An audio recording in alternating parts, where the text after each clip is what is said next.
सभी स्टूडेंट्स को मेरा नमस्कार। आज अपन अपने लॉ कॉलेज के इस यूट्यूब चैनल के माध्यम से एक बार फिर रूबरू हो रहे हैं। आप सभी को मेरा नमस्कार। देखिए, इस वीडियो सीरीज़ के माध्यम से हम आप लोगों को जो अध्ययन अध्यापन करवा रहे हैं, इस संबंध में किसी भी प्रकार का कन्फ्यूज यदि आप लोगों को होता है तो आप हमारे व्हाट्सएप नंबर के माध्यम से संपर्क करके किसी भी प्रकार का कन्फ्यूज जो है उसको आप दूर कर सकते हो। अभी आज की इस वीडियो में अपन law third year LLB third year के सब्जेक्ट इंटरप्रिटेशन ऑफ स्टैट्यूट्स की कड़ी में कुछ चर्चा करेंगे और चर्चा का विषय जुडिशियल एक्टिविज्म है, जो कि पिछली कक्षा से अपन डिस्कस कर रहे हैं। आज की कक्षा में अपन जिस टॉपिक को डिस्कस करेंगे वो टॉपिक है ये creative interpretation versus usurpation of legislative powers. देखो, न्यायाधीशों द्वारा सृजनात्मक विधि का सृजनात्मक निर्वचन और विधायी शक्तियों का अपहरण, ये आज का अपना टाइटल है इस टॉपिक में। देखो, पिछली कक्षा में मैंने आपको बताया था कि जुडिशियल एक्टिविज्म में न्यायाधीश कानून की पुस्तक से बाहर निकलकर अपने अंतःकरण और विवेक से फैसला देता है, और ऐसा उन्हें करने की आवश्यकता उस वक्त पड़ती है जब कानून की किताब पर चलकर न्यायाधीश को ऐसा लगता है कि वो न्याय की नहीं कर पाएंगे या कानून की पुस्तक में लिखी गई बातों का पालन करने से किसी पक्षकार के साथ अन्याय होगा। तो इस इनजस्टिस से बचने के लिए, इस अन्याय को बचाने के लिए न्यायाधीश को कभी कभी कानून की पुस्तक या कानून के दायरे से बाहर निकलकर अपने अंतःकरण और सद्विवेक से, अपने लॉजिक या अपने तर्क का सहारा लेकर जो जजमेंट देने पड़ते हैं, उन जजमेंट्स में जो क्रिएटिविटी देखने को मिलती है उसको अपन कहते हैं जुडिशियल एक्टिविज्म। या यूं कह सकते हैं कि सृजनात्मकता एक बहुआयामी कंसेप्ट है। वो जीवन के किसी भी क्षेत्र में हो सकती है, खाना बनाने में, खेती करने में, टेक्नोलॉजी में, ड्राइविंग में, चित्रकारी में, संगीतकार कला में या नृत्य में, किसी में भी क्रिएटिविटी हो सकती है। तो क्रिएटिविटी के विभिन्न डायमेंशंस में से एक डायमेंशन वो है जिन्हें न्यायाधीश अपने चैम्बर में बैठकर पीड़ित पक्षकारों के लिए न्याय को खड़ा करने के लिए या पीड़ित पक्षकारों को न्याय देने की कड़ी में अपनी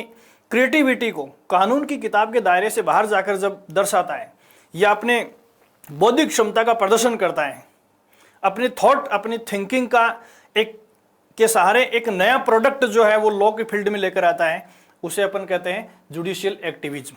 तो यहाँ देखो, सामान्यतया जुडिशियल एक्टिविज्म का जो परिणाम होता है वो हाई कोर्ट्स या सुप्रीम कोर्ट्स की गाइडलाइंस के रूप में अपने सामने आते हैं और वो एक कानून का रूप ले चुके होते हैं। जैसे फॉर एग्जांपल, सुप्रीम कोर्ट के जजों ने अगर कोई गाइडलाइन किसी जजमेंट में लिखी है तो वो अपने आप देश के सभी न्यायालयों के लिए एक मार्गदर्शक और मैंडेटरी पालन करने योग्य रूल बन जाता है। तो सामान्यतः कानून बनाने का जो कार्य है वो विधायिका का है, और यदि यही कार्य जजमेंट्स के माध्यम से न्यायालय करने लग जाएं तो निश्चित तौर पर जो रूल्स या कानून बनाने का पावर लेजिस्लेटिव बॉडी को है, उसका इस्तेमाल एक हद तक न्यायालय द्वारा किया जा रहा है या न्यायाधीशों द्वारा किया जा रहा है। तो इसे अपन ये कह सकते हैं कि अगर न्यायपालिका जुडिशियल एक्टिविज्म के सहारे, अपने क्रिएटिविटी के सहारे जजमेंट्स के माध्यम से कानून को लेट डाउन कर रहे हैं, तो निश्चित तौर पर ये लेजिस्लेटिव बॉडी की पावर्स का अपहरण है। तो यहाँ देखो, इस संबंध में विधि शास्त्र में हमारे सामने तीन जो मत हैं वो उभर कर आएंगे। एक मत ऐसा है जो ये मानता है कि ऐसा करने की शक्ति जजेज की बहुत ही लिमिटेड है। दूसरा वर्ग ये मत है कि जुडिशियल एक्टिविज्म की कोई लिमिट नहीं है, जब चाहे जहां चाहे जुडिशियल एक्टिविज्म के सहारे न्यायाधीश जो है वो कानून को अपने जजमेंट्स के माध्यम से क्रिएट कर सकते हैं, उन पर कोई लिमिट नहीं है। जहां कहीं भी उन्हें जस्टिस की दिशा में अपने थॉट से या अपने तर्क से कोई नया रास्ता मिलता है, उस रास्ते को जज जो है वो अपने जजमेंट के माध्यम से अपने सामने प्रपोज कर सकते हैं। तीसरा मत ये है कि हालांकि जजेज को, जो न्यायाधीशों की, जजेज या न्यायाधीशों को जो जुडिशियल एक्टिविज्म की शक्ति है,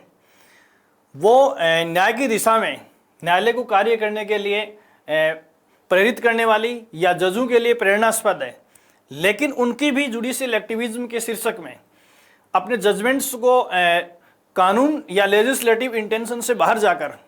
जजमेंट्स देने की शक्ति है, वो लिमिटेड है। इसे अपन असीमित नहीं मान सकते। इस प्रकार अभी आज की कक्षा में अपन जो बातें डिस्कस करेंगे वो है स्कोप क्या है इसका, क्या एक्चुअल में ये लेजिस्लेटिव बॉडी द्वारा पारित किए गए किसी भी कानून या रूल का अतिव्यापन कर सकता है, अतिलिंगन कर सकता है। तो इस संबंध में देखो, पहला मत अपने सामने आ रहा है लॉर्ड डिस्काउंट का। लॉर्ड डिस्काउंट ने अपने मत में, या लॉर्ड डिस्काउंट और उसके समर्थक जो है वो ये मानते हैं कि जजेस रोल इज वेरी नैरो। जहां अपन जुडिशियल एक्टिविज्म टाइटल में लेजिस्लेटिव बॉडी द्वारा लेट डाउन किए गए एक्ट या पारित किए गए कानूनों को ओवरराइड करने की बात करते हैं, या उनसे बाहर जाकर न्यायालय या जजों द्वारा जजमेंट देने की बात करते हैं, तो ये उनकी शक्ति बहुत ही नैरो है। और जहां बहुत ही बड़ी गलती न्यायालय से उस कानून को फॉलो करने से हो सकती है, वही न्यायालयों को जुडिशियल एक्टिविज्म के सारे नए रूल्स को या लॉज को लेट डाउन करना चाहिए। तो यहां ये देखिए, लॉर्ड डिस्काउंट और इनके समर्थक जो सपोर्टर जो हैं वो ये मानते हैं कि ये जो शक्ति है वो न्यायालय या न्यायाधीशों की बहुत ही लिमिटेड या नैरो शक्ति है,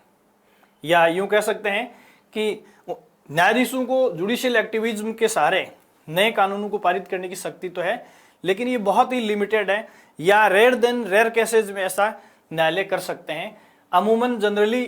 केसेज में ऐसा न्यायालय नहीं करेगा, ऐसा लॉर्ड डिस्काउंट और उसके समर्थकों का मानना है। दूसरा जो वर्ग हमारे सामने आता है वो है लॉर्ड डेनिंग। देखो, मैंने पहले शुरू में भी आपके साथ काफ़ी इस पूर्व अमेरिकी न्यायाधीश के बारे में चर्चा की है, और इनकी एक पॉपुलर पुस्तक भी रोड टू जस्टिस, बहुत ही क्रांतिकारी रचना है वो। जुडिशियल एक्टिविज्म की दिशा में रोड टू जस्टिस जो लॉर्ड डेनिंग की पुस्तक है, ये अपने आप में अद्भुत पुस्तक है, और वो न्यायाधीश को अंदर से न्याय की दिशा में हर वक्त कार्य करने के लिए उकसाने वाला या एक बहुत बड़ा प्रेरणा स्रोत साबित होने वाली पुस्तक है। उस पुस्तक में लॉर्ड डेनिंग ने लिखा है, जिसका बहुत सारे अन्य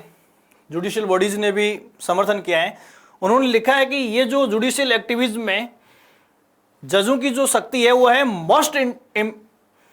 इंटरप्रेटिव एंड क्रिएटिव। तो देखो, वो ये कहता है कि कानून की पुस्तक का सहारा लिया जा सकता है, लेकिन न्यायाधीशों को अपने प्रत्येक जजमेंट में एक हद तक इंटरप्रेटर होना चाहिए, और इंटरप्रेटर होने के साथ साथ उस कानून की व्याख्या तो उन्हें करनी ही है जिसके अंडर वो जजमेंट दे रहे हैं, लेकिन जिस कानून के अंडर न्यायाधीश जजमेंट दे रहे हैं उनका केवल इंटरप्रिटेशन ही नहीं करेंगे, बल्कि उनके साथ अपनी क्रिएटिविटी को शो करेंगे। क्रिएटिविटी का मतलब है कि हर जजमेंट में उस कानून में छुपी कोई न कोई मौलिकता जो है वो बाहर उजागर होनी चाहिए, और ऐसा हर जजमेंट में होना चाहिए, न कि पर्टिकुलर किसी केस विशेष में। या यूं कह सकते हैं कि डेनिंग का ये मानना है कि हमें जुडिशियल एक्टिविज्म के सहारे अपनी क्रिएटिविटी को केवल उन कंडीशंस में या उन केसेस में ही शो नहीं करना चाहिए जहां न्यायाधीश को अपनी मजबूरी महसूस होती है, बल्कि एक न्यायाधीश को हर मामले में संबंधित कानून का एक बेहतर इंटरप्रेटर होना चाहिए, और हर मामले में उसे एक बेहतर क्रिएटिव पर्सनैलिटी की भूमिका निभानी चाहिए। इसी से न्याय के नए आयाम स्थापित होंगे, और न्याय की दिशा में न्यायालयों की भूमिका जो है वो प्रासंगिक बनेगी, ऐसा लॉर्ड डेनिंग और उनके समर्थकों का मानना है। तीसरा जो मत हमारे सामने उभर कर आता है वो है लॉर्ड डैपलिन। लॉर्ड डेपलिन डिस्काउंट और डेनिंग की जो विचारधाराएं हैं उनमें काउंटर बैलेंस करता है। देखो, इन्होंने ये बताया है काउंटर बैलेंस करने का मतलब क्या है। उन्होंने ये कहा कि हमें जुडिशियल एक्टिविज्म को इतना संकुचित भी नहीं लेना चाहिए जितना कि लॉर्ड डिस्काउंट ने अपने विचारों में प्रस्तुत किया है, क्योंकि ऐसा करने से न्यायालय जो है वो अपने बौद्धिक क्षमता की सीमाओं में बन जाएंगे, और जब तक कि न्यायिक बॉडी अपने बौद्धिक क्षमता का प्रॉपर इस्तेमाल किसी जजमेंट के दौरान नहीं कर सकते तो उस सिचुएशन में जजमेंट से न्याय की उम्मीदें जो हैं वो कमज़ोर हो जाती है। दूसरी बात इन्होंने ये बताया कि हमें, देखो काउंटर बैलेंस का मतलब है हमें या न्यायाधीशों को जुडिशियल एक्टिविज्म के सहारे अपने विवेक का, अपनी बौद्धिक क्षमता का, अपनी क्रिएटिविटी का इतना ज़्यादा इस्तेमाल भी नहीं करना चाहिए कि वो लेजिस्लेटिव बॉडी के इंटेंशन से बाहर निकलकर एक ऐसी सत्ता को हासिल कर लें जो उनमें करप्शन का मार्ग प्रशस्त करती हो। क्योंकि अगर इसे हम अनलिमिटेड अथॉरिटी मान लें न्यायालय के, जुडिशियल एक्टिविज्म के सारे न्यायालय कैसा भी जजमेंट दे सकता है, तो एक पॉसिबिलिटी बनती है। देखो, अनावश्यक अथॉरिटी या आवश्यकता से ज्यादा जो सत्ता है वो भ्रष्टाचार की जननी होती है। इसलिए लॉर्ड डेपलिन ने जो अपना मत प्रस्तुत किया है वो है कि जुडिशियल एक्टिविज्म की शक्ति न्यायालयों को उतनी संकुचित भी नहीं होनी चाहिए जितनी संकुचित होने की बात लॉर्ड विस्काउंट करते हैं, और उतनी व्यापक भी नहीं होनी चाहिए जितना